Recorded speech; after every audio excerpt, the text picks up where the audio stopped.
Shalom, malam ini saya akan berbicara tentang utusan salib. Saudaraku, mengapa tidak terjadi perubahan dalam hidup rohani jemaat setelah mendengarkan firman Allah yang sejati selama mungkin bertahun-tahun? Nah, apa yang kita berikan dalam khotbah? Apakah pengetahuan otak atau hayat yang menghidupkan roh yang sekarat? Karena yang dimiliki oleh pemberita firman hanya kefasihan, kata-kata dan hikmat, tidak mempunyai kuasa yang mengendalikan hidup manusia, yaitu Roh Kudus. Tuhan adalah pemberi berkat dan kita adalah saluran berkat yang mengalirkan hayat ke dalam roh orang lain ketika memberitakan salib. Saluran hayat gambarannya adalah sebagai berikut. Jadi dari Allah memberikan hayatnya dan kita dijadikan salurannya, sehingga saluran itu meluap sampai kepada pendengarnya, di mana Roh Kudus akan bekerja memberikan hayat kepada jemaat yang rohnya sudah sekarat dan menghidupkan mereka. Nah, saluran hayat ini tidak boleh tersumbat, saudara-saudara. Bagaikan dalam saluran air, ya, maka harus semuanya rata, tidak boleh ada yang menyempit. Nah, saudara-saudara, saluran hayat kita adalah saluran hayat dari sumbernya, yaitu Allah sendiri. Saluran tidak boleh tersumbat. Nah, pekerjaan salib adalah membongkar milik Adam dan sifat alamiah, lalu menerima Roh Kudus dan dipenuhi oleh Roh Kudus. Ciri-ciri saluran hayat yang hidup, yaitu tidak mengandalkan dirinya sendiri, lemah, ketakutan, serta sangat gentar, menganggap diri sendiri sampah, sama sekali tidak berguna.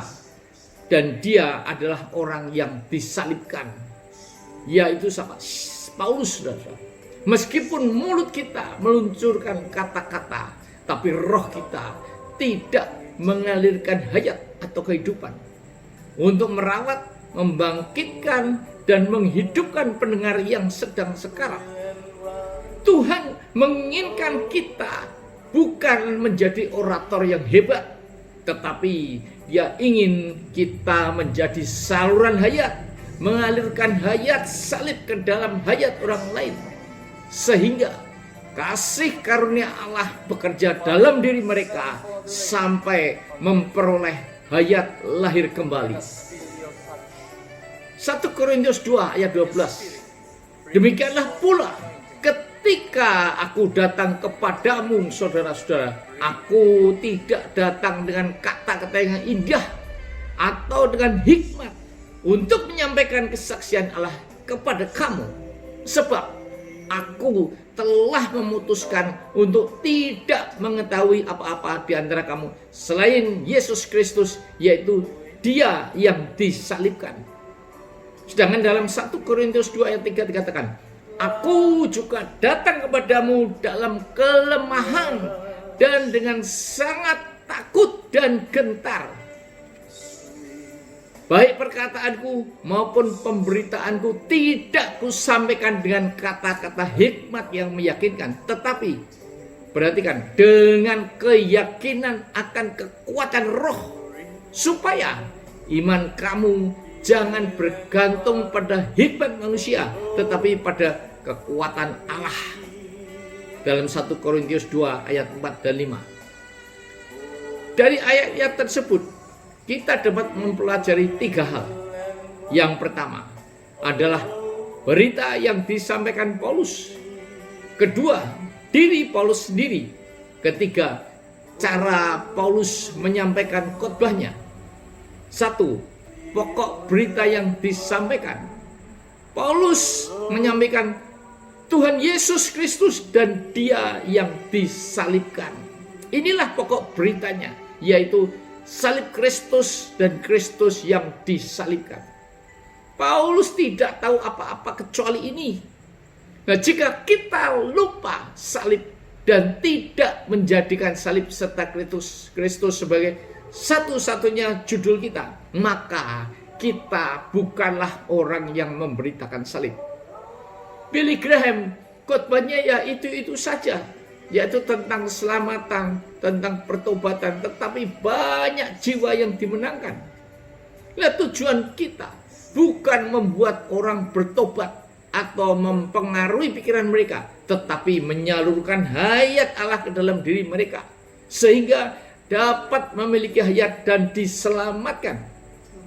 Pekerjaan kita satu-satunya adalah menjadi saluran hayat Allah, dan menyalurkan hayat itu ke dalam roh orang lain.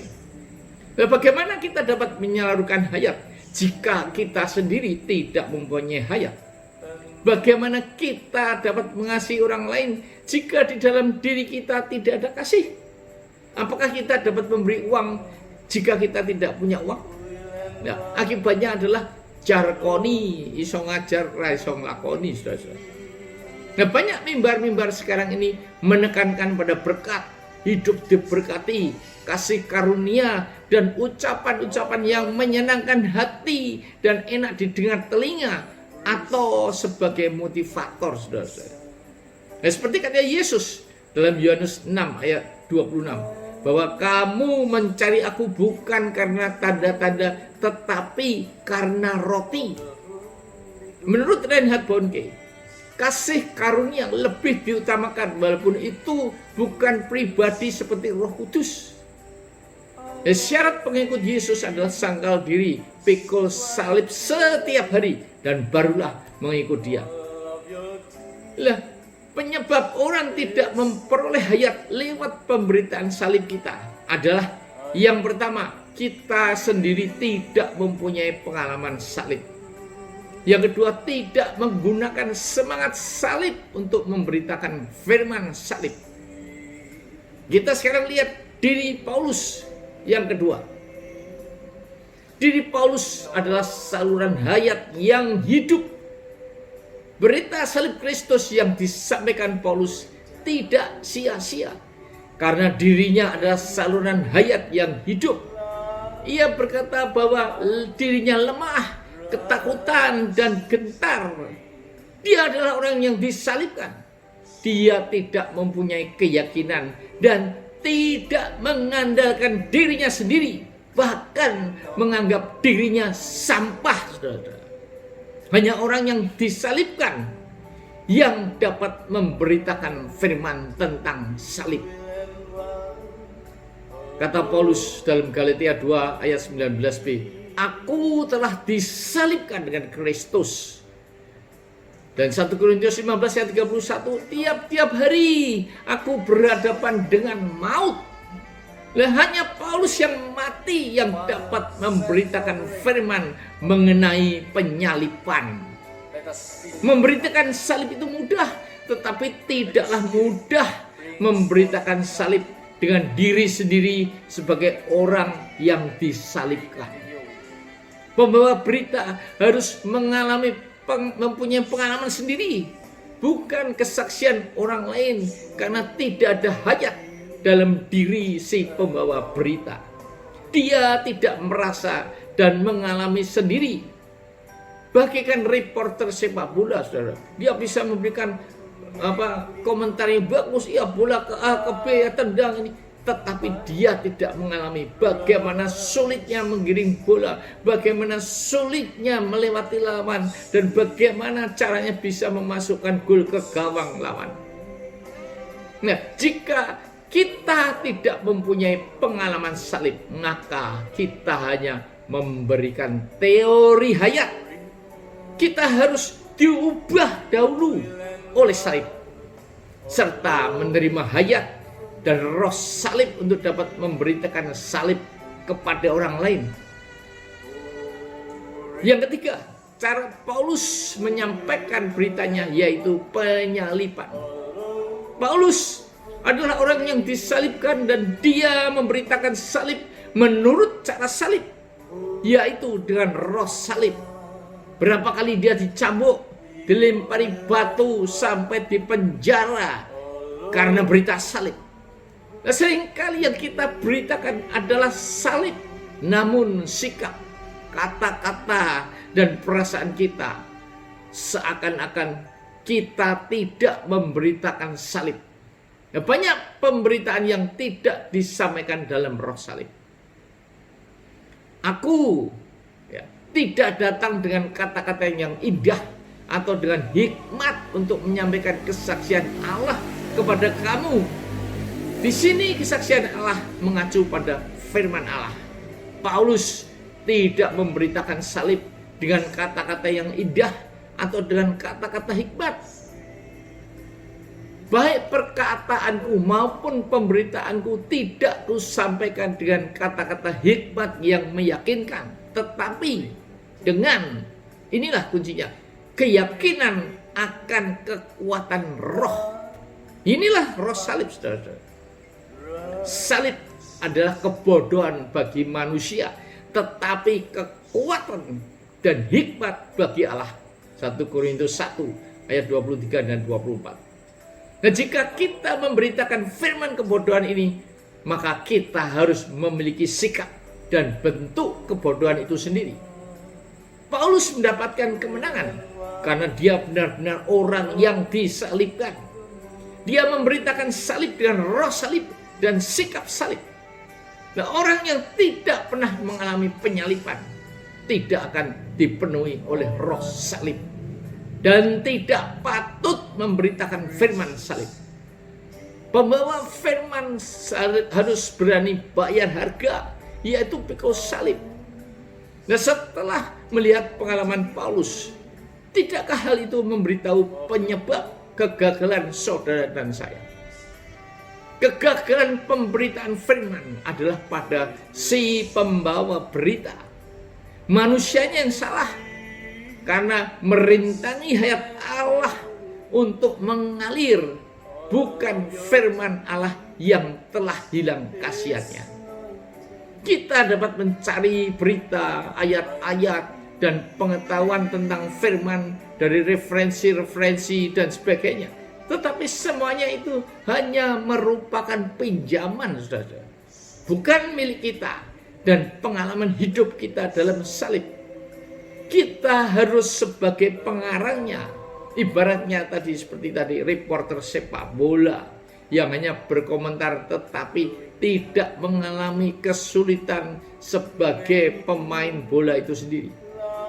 Nah, bakat alamiah yaitu khotbah yang disusun rapi, ya, semangat seperti orator, dinamika, lucu dan sebagainya, hanya dikonsumsi oleh pikiran atau jiwa, bukan hayat, sehingga tidak akan mengubah kehidupan. Salib yang kita beritakan harus menyalibkan kita terlebih dahulu. Berita yang disampaikan harus membakar hayat kita dulu, membuat hayat dan berita dapat berpadu sehingga beritanya akan hidup. Yohanes 6 ayat 55. Yesus berkata bahwa dagingnya adalah makanan dan darahnya adalah minuman.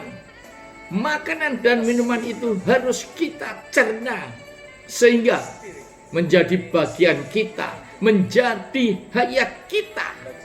Kegagalan kita adalah karena kita sering mempelajari firman Allah dengan hikmat kita dan menyiapkan catatan dengan pikiran kita, mengambil pengetahuan dari buku, dari guru-guru, dari teman, dari internet, lalu mengubah menjadi khotbah kita.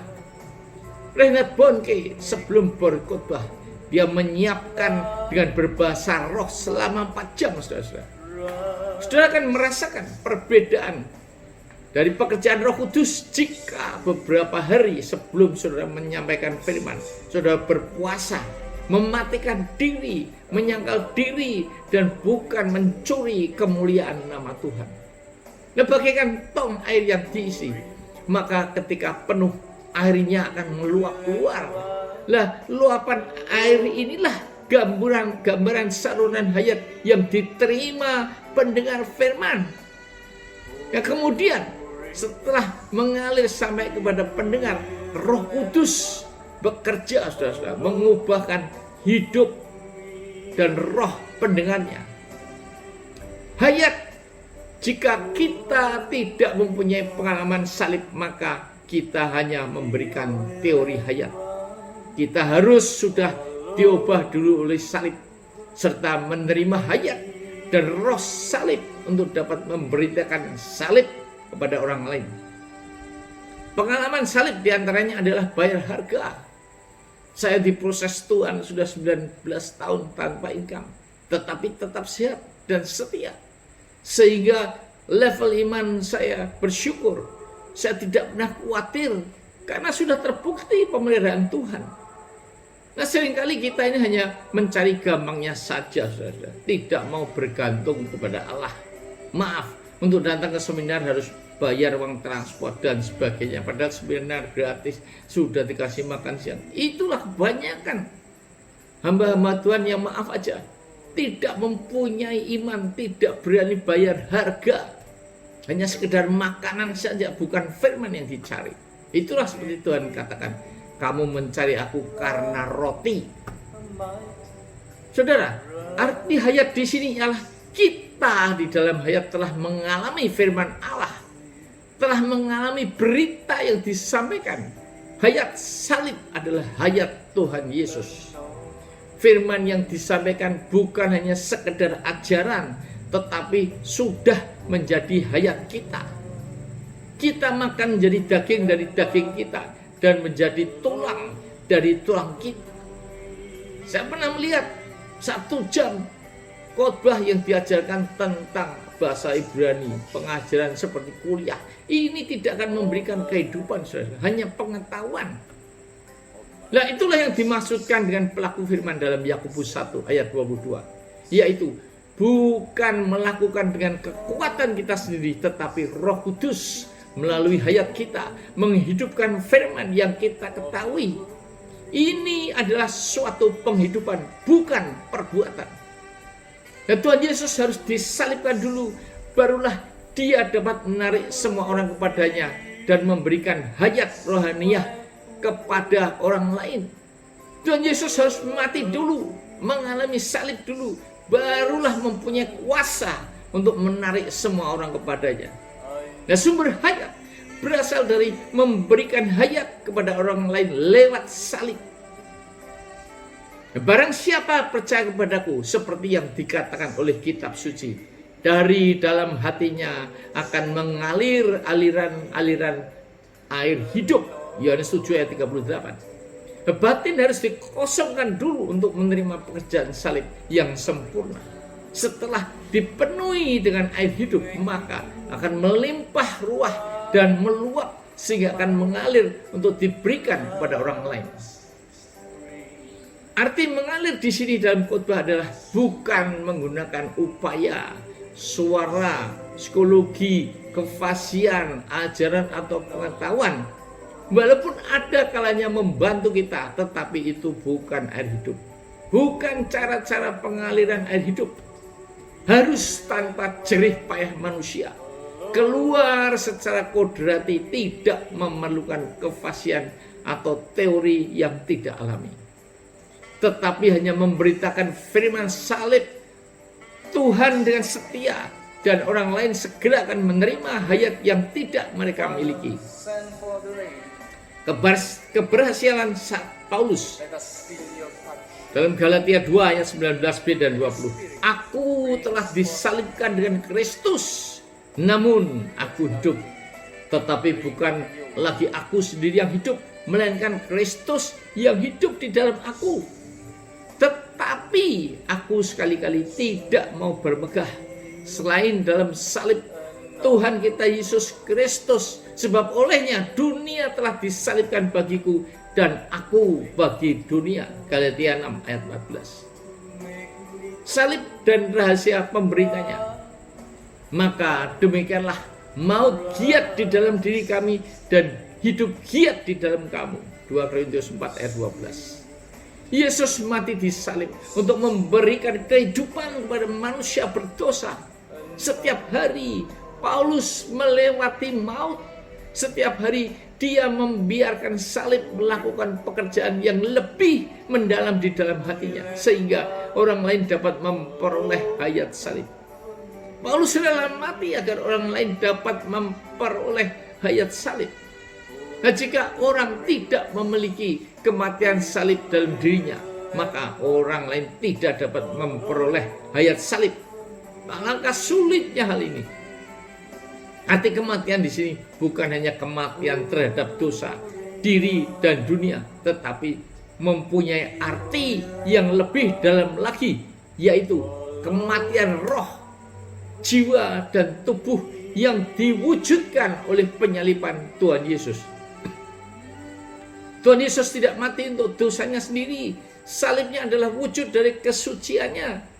Penyalipannya sepenuhnya adalah demi kepentingan orang lain. Dia mati untuk saudara dan saya. Dia mati karena taat kepada kehendak Allah Bapanya. Nah, kita harus membiarkan kematian Tuhan Yesus bekerja dalam diri kita, sampai kita benar-benar memiliki pengalaman mati terhadap diri dan mencapai tahap dikuduskan. Kita harus membiarkan Roh Kudus melalui salib melakukan pekerjaan yang lebih mendalam di dalam diri kita, sehingga kita dapat menghidupkan salib. Kita seharusnya tidak hanya memiliki kematian salib, tetapi juga kehidupan salib, yaitu mengambil roh salib sebagai hayat hidup kita sehari-hari. Nah, sebab kami yang masih hidup ini terus-menerus diserahkan kepada maut karena Yesus, supaya juga hidup Yesus menjadi nyata di dalam tubuh kami yang fana ini. Maka demikianlah maut giat di dalam diri kami dan hidup giat di dalam kamu. 2 Korintus 2 ayat 11 dan 12. Nah, karena kematian Kristus dapat bekerja di dalam diri Paulus, maka dia mampu membuat hayat Kristus bekerja dalam diri pendengarnya dan membuat mereka menerima hayat rohaniah. Inilah kuncinya. Kata hayat dalam ayat ini adalah zoe, yang dalam bahasa aslinya berarti hayat rohaniah, hayat yang tertinggi. Inilah yang diberikan Paulus, bukan hanya pembicaranya, pikirannya, tapi salib kayu, yaitu hayat rohaniah Tuhan Yesus.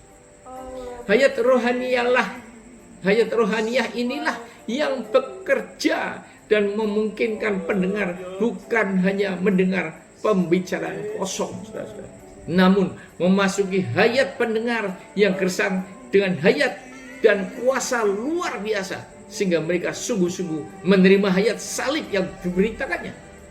Paulus dapat memberikan hayat kepada orang lain karena hidupnya adalah salib. Yohanes 12 ayat 24 dan 25. Aku berkata kepadamu, sesungguhnya jikalau biji gandum tidak jatuh ke dalam tanah dan mati, ia tetap satu biji saja. Tetapi jika ia mati, ia akan menghasilkan banyak buah. Barang siapa mencintai nyawanya, ia akan kehilangan nyawanya. Tetapi barang siapa tidak mencintai nyawanya di dunia ini, ia akan memeliharanya untuk hidup yang kekal. Nah, seringkali kita melangkahi Golgota untuk mencapai Pentakosta, tidak menyadari bahwa tanpa salib yang menyalibkan kita dan melucuti kita dari segala alamiah, Roh Kudus tidak dapat bekerja sama dengan kita untuk menghidupkan orang lain. Hanya lewat kematianlah maka buah baru dapat dihasilkan. Hakikat buah di sini adalah bahwa tujuan pekerjaan kita adalah menghasilkan hayat bagi orang lain. Kepandian kita, pikiran kita, kefasihan kita, lidah kita, emosi kita, dan kemampuan kita, semuanya itu termasuk dalam hayat jiwa kita. Hayat rohani adalah hayat Allah. Hayat ini tidak timbul dari hayat jiwa kita, tetapi secara khusus diberikan kepada kita oleh Allah, yaitu mengembangkan hayat rohani dan menumbuhkannya agar semua kebajikan dan kekuatan kita untuk bekerja berasal dari hayat rohani. Tekanan dan serangan iblis. Saudara-saudara, keributan anak-anak yang berlari-lari, jemaat yang saling berbicara, ngerumpi, mengantuk, mainan gadget, pikirannya melayang-layang kemana-mana, sound system PL mati, sampai iblis menyerang pembicara sehingga celana dalamnya penuh darah, pinggang sakit sehingga tidak dapat berdiri tegak, dan sebagainya. Itu adalah bentuk serangan iblis yang tidak senang dengan pemberitaan firman Tuhan. Di Ibrani 2 ayat 14-15, oleh kematiannya ia memusnahkan dia, yaitu iblis. Dengan jalan demikian ia membebaskan mereka yang seumur hidupnya berada dalam penghambaan oleh karena takutnya kepada maut. 1 Yohanes 3 ayat 8, untuk inilah Anak Allah menyatakan dirinya, yaitu supaya ia membinasakan perbuatan-perbuatan iblis itu. Ya, kemenangan salib. Sebelum memulai pekerjaan kita, pujilah Tuhan karena dia menang. Kristus adalah pemenang. Iblis telah dikalahkan. Golgota adalah kemenangan. Salib adalah kemenangan. Katakan ini terus-menerus sampai kita yakin dalam roh kita bahwa Tuhan sudah mendapatkan kemenangan. Amin.